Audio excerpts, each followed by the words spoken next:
there, I'm Margie Remmers-Davis, founder and CEO of Acadian Accounting Education, and this is a clip from one of our free Class Friday sessions. Stick around to the end and I'll share with you how you can join us live, absolutely free, every week.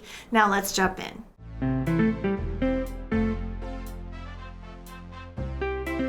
So today, level 1, we're talking about sub-accounts, okay? So your chart of accounts, if you're brand new, your chart of accounts is the backbone of everything accounting, okay? Your chart of accounts is, each account is like a bucket where you keep track of the numbers in a certain category, okay? But just like file folders, you can have, subfolders to break out things that to be more specific than a large than a large category, okay? And so that's what we're going to be talking about today. Is we're talking about how you create a sub account in QuickBooks Online, and we're also going to talk a little bit about why and what to do with it, okay? The benefit of being here with me live and not just doing the exercise when it shows up in your account is because I always go further into details than just what you see on the screen. All right, so let's do it. So our scenario today, Craig has to pay for maintenance on his truck, but there isn't an account for him to track this in his chart of accounts. Create a sub-account to track vehicle repairs. Now, let me just ask you, why would I have a separate account for that? Why is it important that I have a specific account just for maintenance on the truck? I'll let you guys put in some answers.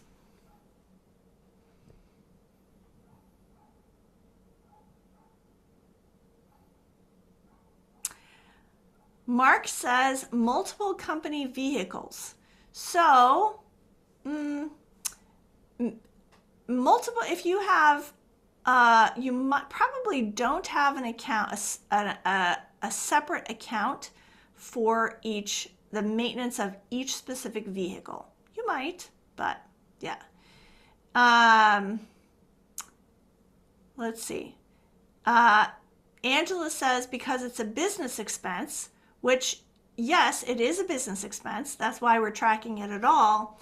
But it is the Anna and Heath and Brenda and Angela, yep, all about. So one of the key reasons is taxes.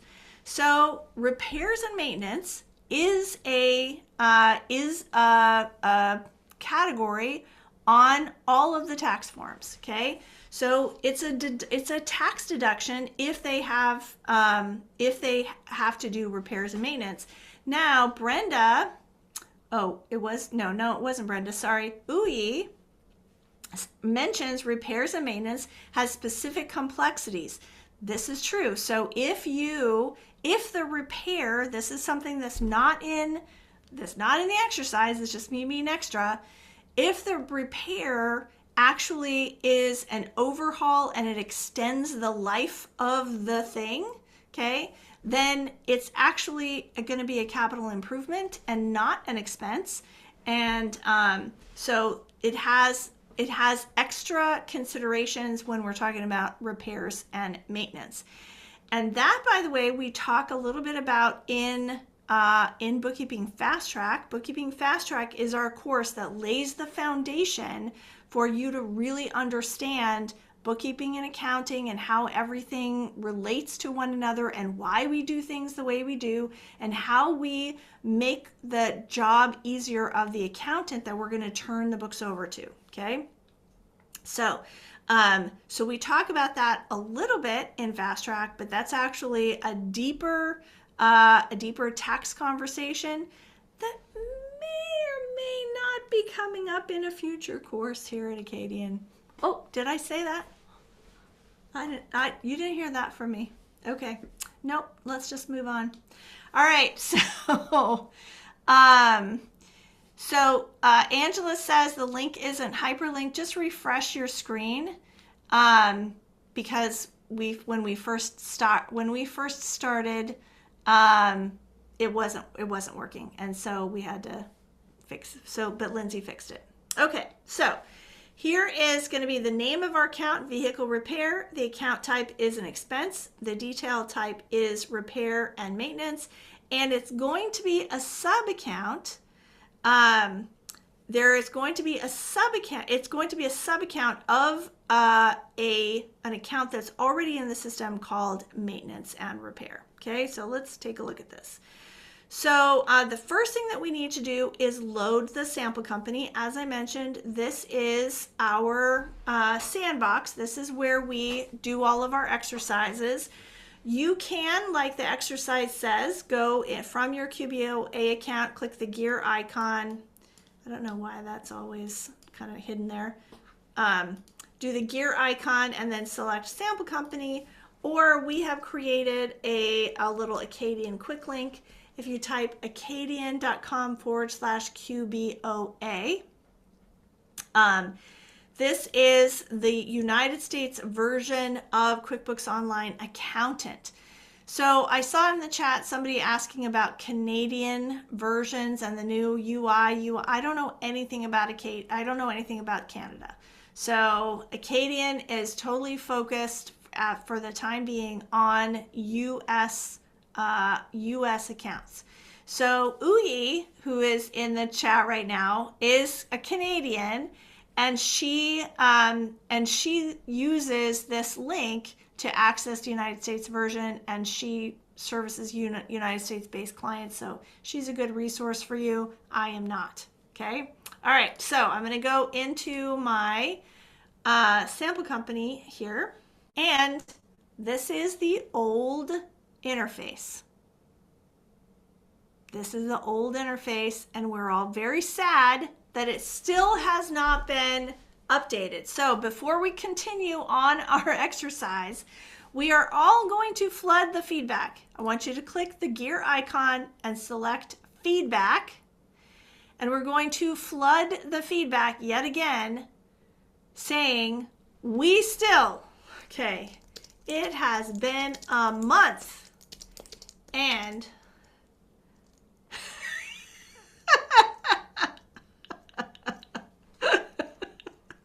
Uyi says, I'm writing to petition the mayor to give you, me, Margie, citizenship. You will have no choice to give us a Canadian course. Well, if I could get some health care over in Canada, that would be awesome. I'm going to be in Canada, by the way, next week. Not next week, the week after. So I'll be in British Columbia. If any of you are over that way, let me know. I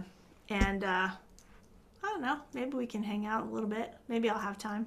All right, so feedback. It has been a month since clients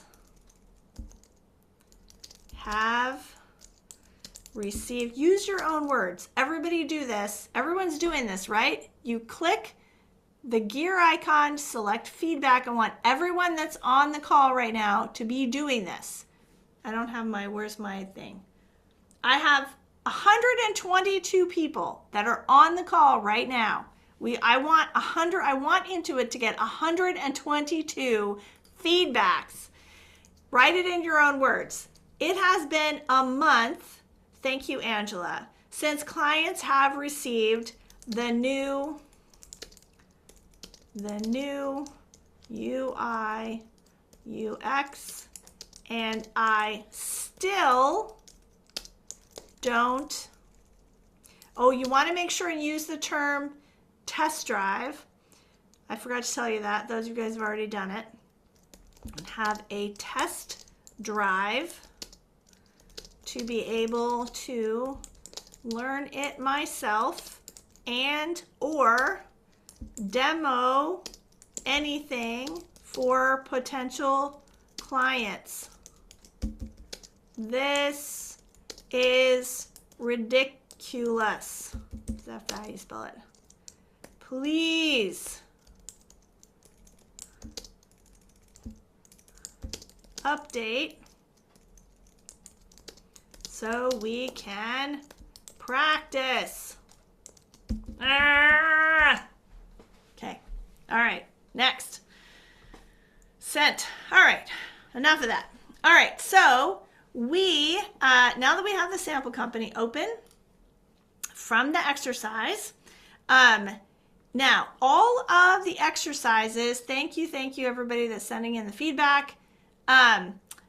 All of the exercises that we here at Acadian we use a tool called Scribe, okay? And Scribe has a Google Chrome extension that you can load if you go to, if you're using Google Chrome and you go to this little puzzle piece and select Manage Extensions, so here, and then you go Manage Extensions, and it will load up this page right here. Thank you, all of you who are leaving the feedback. Gonna go to the extensions here, and you go to the Chrome Web Store. Then you'll install this free. It's a free Google extension that looks like this: Scribe, AI documentation, etc. Okay, so when you do that, and you go on the in the exercise, when you hover over one of the white boxes. Now I saw somebody, I think maybe in the locker room, was having trouble about this. For some reason, this first one, it doesn't work, okay? So you have to use, okay, and you can't be the pink, it can't be the green. It has to be like a white box, and you have to hover right here in the corner. Then you have this little Star Trek badge. And if you click that little Star Trek badge, you're going to only see this if you have the Google Chrome extension, okay? But if you click that Star Trek badge and you have the sample company open, magic happens, and you have the sample company on your left and you have the exercise on your right. Now it will default to what's called Guide Me mode. Guide Me means it's just going through. You have these little previous and next buttons, and it'll take you from one step to the next. I prefer not to use that. I prefer to just scroll, and so I'm going to click this that says Guide Me and turn it off, and that way I can just scroll through the exercise. And I don't care to vote, so let me just click that. Okay. All right, so I'm seeing all the feedback sent. Thank you. All right, so here we are, and here is our exercise. I can make this just a smidge bigger. Okay, and here's what we did. So we loaded the sample company. Now we're gonna start the exercise. First, we're gonna navigate to the chart of accounts. Remember that there are multiple ways to access the chart of accounts, but for this exercise, we're gonna use Accountant Tools. Okay, so right here it says Accountant Tools, and then I'm going to select Chart of Accounts.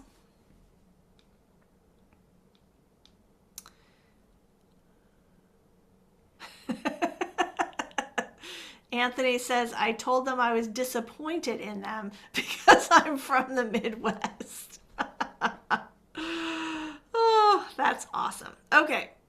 All right, so this is our chart of accounts. I'm gonna close this just so I have a little bit more real estate here, okay?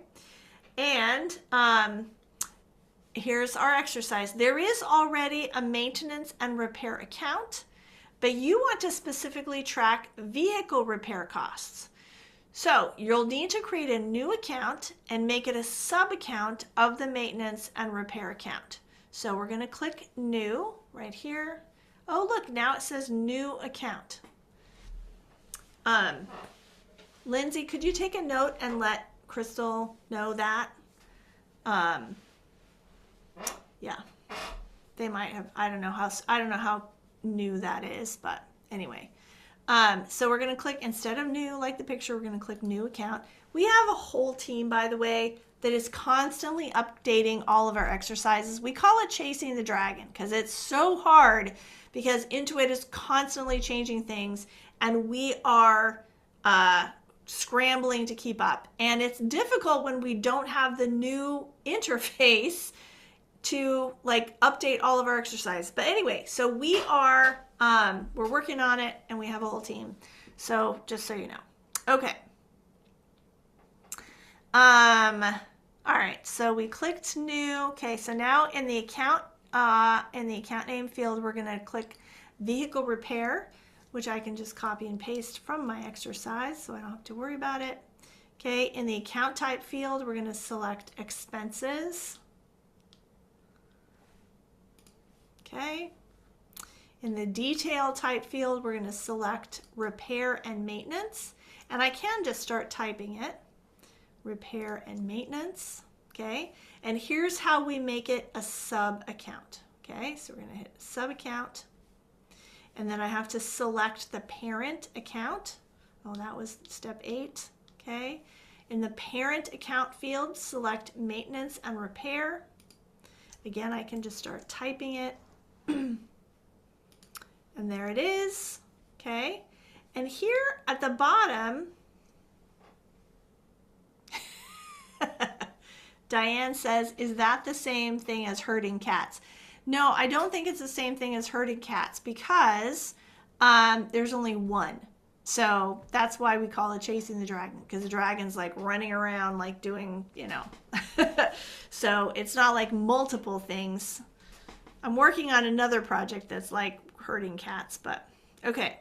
So down at the bottom here, it shows you where this is going to show up on the reports. Now, for those of you who are new, if in the chart of accounts, your accounts are either going to show up on the balance sheet or they're going to show up on the profit and loss. The profit and loss is where income accounts and expense accounts show up. The balance sheet is where asset accounts, liability accounts, and equity accounts show up. There's only 5 major types of accounts. 2 that show up on the profit and loss, income and expense, 3 that show up on the balance sheet. This is an expense, so it's going to show up on the profit and loss, okay? And it tells you right here, this is the type of account it's going to show up on, and it tells you where you're going to see it. You're going to see it under maintenance and repair. Okay, and then I'm going to click save. And then here, if I go to my expenses and I go to maintenance and repair, there it is. Okay, now when you are using this account, let's say that I want to create an expense. I'm going to close this and I want to use this repair. Okay, maintenance and repair. Okay, here is the vehicle repair. Notice that it says sub account of, you can't read the whole thing, but if you click the little question mark, it says sub account of maintenance repair. Okay, so if I select that, I want you to notice how it shows up. It shows up with that little colon in between. Okay, maintenance and repair, that's the main category. Then there's a colon, and then there's the vehicle repair. And you could have even more sub accounts. You can have up to 5 total accounts, so the parent account plus 4 underneath. So it could go even more and more and more specific. Who was it? Mark? Is that sorry, I can't remember who was Mark? Roger? Anyway, male, I remember the name.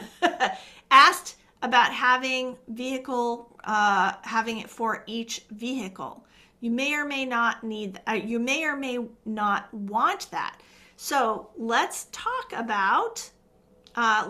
real quick about, I'm just going to cancel this. I don't need this anymore. We are done with the exercise. Okay, and we're just going to talk for a second about the chart of accounts, because the chart of accounts, as I said, is the backbone of your of all of the accounting, okay? And how you categorize things, like what accounts you use for different things, is how things are going to show up on reports. Now, some people get very, very, very, very, very specific. In fact, one of the members of our tax advisory council said that he had a business owner who had every single phone number. So like his whole team each had cell phones or whatever, and he had every single phone number that he was keeping track of, all of the expenses for that particular phone number. And instead of just having one account for, telephone. And you have to, when you're working with a client, you have to kind of balance this of how specific and how broad they should have the chart of accounts. Now, at a minimum, you want to have categories that line up with the tax form that they are going to file. So it's super important when you're first working with a client that you find out what entity type they are, because the entity type determines the tax form, and the tax form should inform the chart of accounts. Your goal as a bookkeeper is to manage the financial activity and present it in a way that's going to be useful and make the job easier of, number one, the business owner, and number two, the accountant, the person you're going to hand the books over to at the end of the year for tax purposes. But then maybe throughout the year, if they have a chief financial officer, if they have some kind of an advisor, those people are going to help the business owner make decisions based on what they see in these reports. Now, if the reports are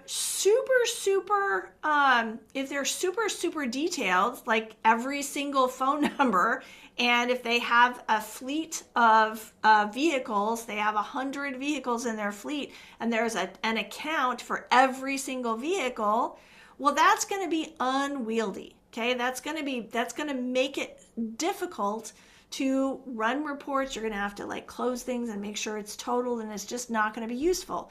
Now, if it is a company that has a large fleet, probably you're going to manage those outside of QuickBooks Online. Okay, probably you're going to manage those using an Excel spreadsheet or some kind of plug-in software that's specific for that. You could keep track of every vehicle and all of the maintenance, repairs, and everything that's happening to that vehicle.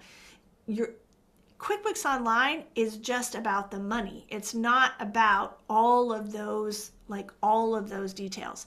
So when you're working with your business owner, you have to walk that fine line. You don't want it to be so detailed that it's unwieldy, and you don't want it to be not detailed enough to not be useful. You want, as you're doing this, it's so important, especially in the days of AI, guys. AI is replacing all of the button clicking, okay? It's replacing all of the easy stuff. All of the easy stuff is going away, okay? What is still required of a human and will be required for a very long time is understanding nuance. Remember I said about my birthday giveaways, I tried to put all of the entries in ChatGPT and have it help me, but it doesn't understand the nuance. The same is true with your bookkeeping. I mean, the same is true with accounting and bookkeeping with the AI. The AI doesn't know. It's not human. It's just data. It doesn't understand nuance. It doesn't understand what makes something easier or harder for a person, as they're building their business. So this is a thing that you have to do. We see a lot of what is a good chart of accounts for XYZ industry, okay? Well, QBO does now have a way. I don't know if I can see it. Yeah, I can't see it in the sample company, but there is now a way for you, for the account, like when you're logged in, you can like select a chart of accounts template based on, they have all these templates based on, I think they plugged in the, you know how the IRS has that like booklet, or at the end of the booklet, they have like all of these codes for all the different types of businesses. I think they just took that and plugged it into QBO and said like, build a chart of accounts. And they have these templates for chart of accounts. And so you put in your code and it will give you like a sample, but it's not useful. It's not useful. The most useful thing is for you to understand the business and be able to provide value. If you're just clicking, numbers, if you're just clicking things, you're going to get outsourced. They're going to send, they're going to find somebody, to do it for $8 an hour. Okay. So if you want to be valuable, you have to provide that insight. And of course, that's what we teach in Fast Track, is exactly how to do that. This class comes from our free Facebook group, the QBO Gym Locker Room. Inside, you'll get access to a free QBO QuickStart course, over 100 hands-on exercises, weekly marketing tips, monthly drawings, and more. The link is below. Join us today. We'd love to see you there.